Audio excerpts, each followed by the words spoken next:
Imagine it's your first day at a new international job. Everyone around you is speaking perfect English, and your new boss is walking directly towards you. What is the first sentence you should say? Don't panic!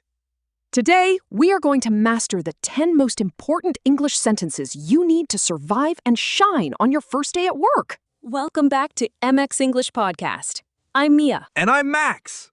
If you want to boost your English with our shadowing videos, make sure to subscribe to our channel right now for more weekly episodes. Ready?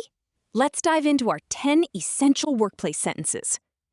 Imagine you just walked into the big office building. The walls are made of glass, and many people are walking around. The very first thing you must do is talk to the person at the front desk.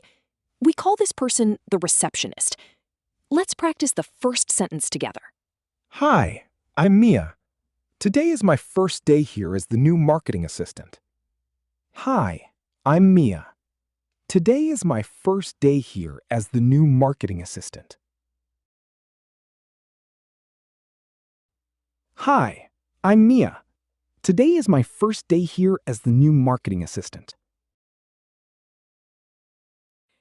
This sentence is very simple, but it is perfect for level A2 and B1 learners. It tells the receptionist 3 important things: your name, that you are new, and your job title. Max, why is the job title so important here? Well, Mia, in a big company, many new people start their jobs on the same day. If you just say, "Hi, I am new," the receptionist does not know where to send you. But if you say marketing assistant, they know exactly who your manager is. They can call your manager immediately. If you want a different way to say this, you can also say, "Hello, my name is Mia, and I am the new person starting in the marketing team today." This is also very polite and very clear. That is so helpful, Max. Now, let's move to the second situation. The receptionist smiles and tells you to go to the main office. You walk inside and you see your new boss. You walk towards them, look at them, shake their hand firmly, and say this beautiful sentence. "It's a pleasure to finally meet you in person, Mr. Smith." It's a pleasure to finally meet you in person. It's a pleasure to finally meet you in person. It's a pleasure to finally meet you in person, Mr. Smith. Let's explain the vocabulary here. The phrase in person means face-to-face. It means you are meeting in the real world, not on a computer screen like Zoom or Skype. We use the word finally because you probably talked on the phone or sent emails before today. Yes, it shows you are happy to be there. One important rule for B1 learners: in English business culture, it is better to use a title like Mr., Ms., or Mrs. with their last name on the first day. So you say Mr. Smith, not just John, unless they tell you to use their first name. If this sentence feels a little long or difficult to remember when you are nervous, you can use a shorter option. You can say, "It is very nice to meet you face-to-face, Mr. Smith." It means exactly the same thing and is very easy to say. Perfect! Now you are done talking to the boss. Your boss takes you to a large room with many desks. This is where your team works. Your boss introduces you to everyone. They all stop working and look at you. Here is sentence number 3 to say hello to the whole group. Hi, everyone. I'm really excited to join the team and work with you all. Hi, everyone. I'm really excited to join the team. Hi, everyone. I'm really excited to join the team and work with you all. I love this sentence because it shows you have high energy and a positive attitude. People love working with friendly and energetic colleagues. Max, what is a common mistake language learners make in this situation? A very common mistake is being too quiet or just saying hi and looking at the floor. Even if you are afraid or shy, try to speak with a clear voice. If the sentence is too long for you, you can make it shorter. You can just say, "Hi, everyone. I am so happy to be here and work with you." This is short, sweet, and very polite. It makes a wonderful first impression on your new coworkers. Excellent advice. Now, let's look at situation number 4. It is still the morning, and you need to see the rest of the office. You need to know where the kitchen is to get water or where the restroom is. You can ask a friendly colleague to help you. Let's practice how to ask them for a short tour. Could you show me around the office when you have a moment? Could you show me around the office? Could you show me around the office when you have a moment? Look at the end of that sentence. When you have a moment. This is a wonderful English phrase. It means when you are not busy or when you have some free time. It is important because your colleagues have their own work to do and you do not want to disturb them. Exactly, Mia. It shows you respect their time. The phrasal verb show me around means to walk with someone and show them a new place. For example, you can show someone around your city or your house. If you want a simpler sentence to find a specific room, like the kitchen, you can say, "Excuse me, could you please tell me where the break room is when you are free?" This is very natural and easy for A2 learners. Oh, sentence number 5 is my absolute favorite. I call it the lifesaver sentence. Imagine your manager is talking to you, but they are speaking incredibly fast. You cannot understand the words. You feel stressed. What do you say, Max? I'm sorry, I didn't quite catch that. Could you please repeat it a bit slower? I'm sorry, I didn't quite catch that. Could you please repeat it a bit slower? Could you please repeat it a bit slower? Please, dear listeners, remember this. Do not feel bad or stupid if you use this sentence. It is completely normal. Native speakers speak very fast, and they often forget that English is your second language. Yes, Mia, the phrase, "I didn't catch that," is a very common idiom. It just means I didn't hear that or I didn't understand that.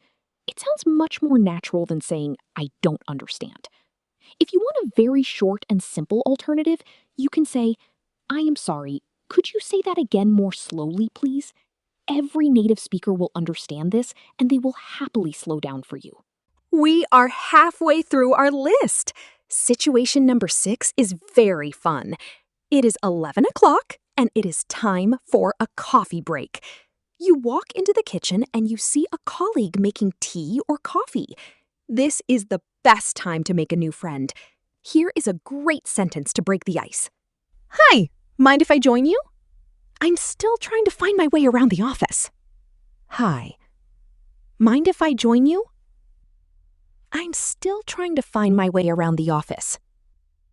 The question, "Mind if I join you?" is a short and casual way of saying, "Do you mind if I sit with you or talk with you?" It is very friendly. And when you say, "I'm still trying to find my way around," it means you are still learning where things are. It sounds very honest and nice. People love helping new employees. When you say you are new, they will naturally want to talk to you and make you feel welcome. If you want an even simpler way to start a conversation, you can just say, "Hi, I'm Mia, the new marketing assistant. Is it okay if I sit here?" It is simple, safe, and works every single time. Now, let's look at situation number 7. It is 1 o'clock and it is lunchtime. You see 3 of your new colleagues standing near the door. They are talking about going out to a restaurant nearby to eat. You want to go with them so you don't have to eat alone.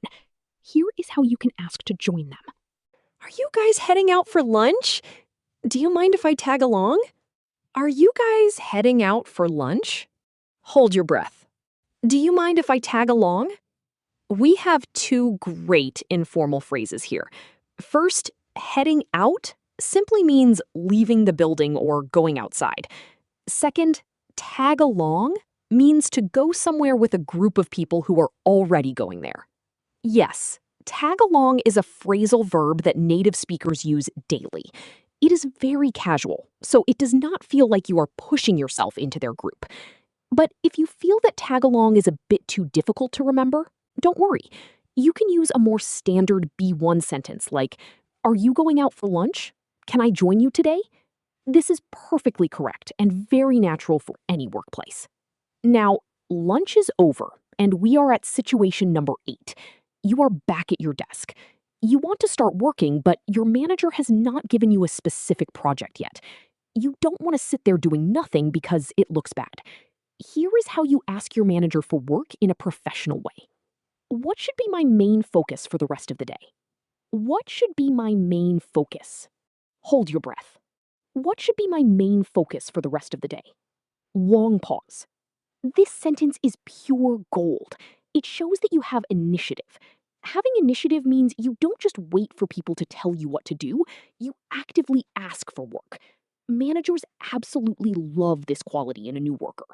They really do. The word focus means the most important thing you need to spend your time on.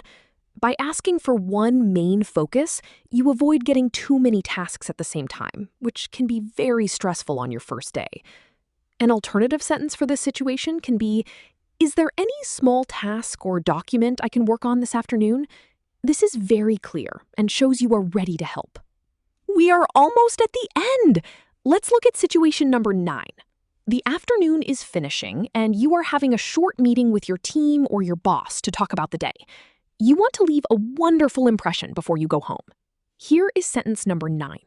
I'm really looking forward to working with everyone on this project. I'm really looking forward to working with everyone on this project. I'm really looking forward to working with everyone on this project. Let's talk about an important grammar rule here for our level A2 and B1 students. The phrase look forward to means you are excited about something that will happen in the future. But remember, the verb after look forward to must always have an ing ending. So we say looking forward to working, not look forward to work. Max, do you see people make mistakes with this? Oh yes, all the time. Even advanced students make this mistake. So please remember the ing. If you want a simpler sentence without this grammar trap, you can say, I am very excited to start working with this team on the new project. It is easy, safe, and sounds great. Finally, we are at situation number 10. You made it through the day. It is 5 o'clock or 6 o'clock, and the first day is officially over. It is time to pack your bag and go home. But before you walk out, you must say goodbye to your team. Here is how you do it professionally. Thanks for all your help today. See you all tomorrow. Thanks for all your help today.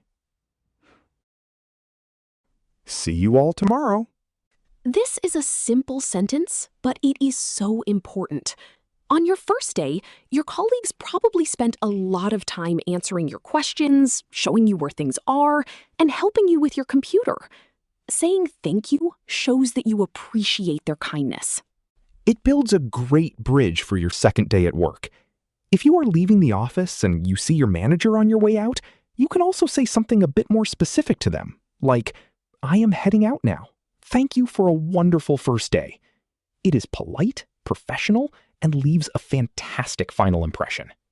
And that's it! 10 essential sentences to conquer your first day at work. Keep practicing. Repeat this video a few times and you'll be ready. Don't forget to like and comment below. See you in the next episode of MX English Podcast. Bye!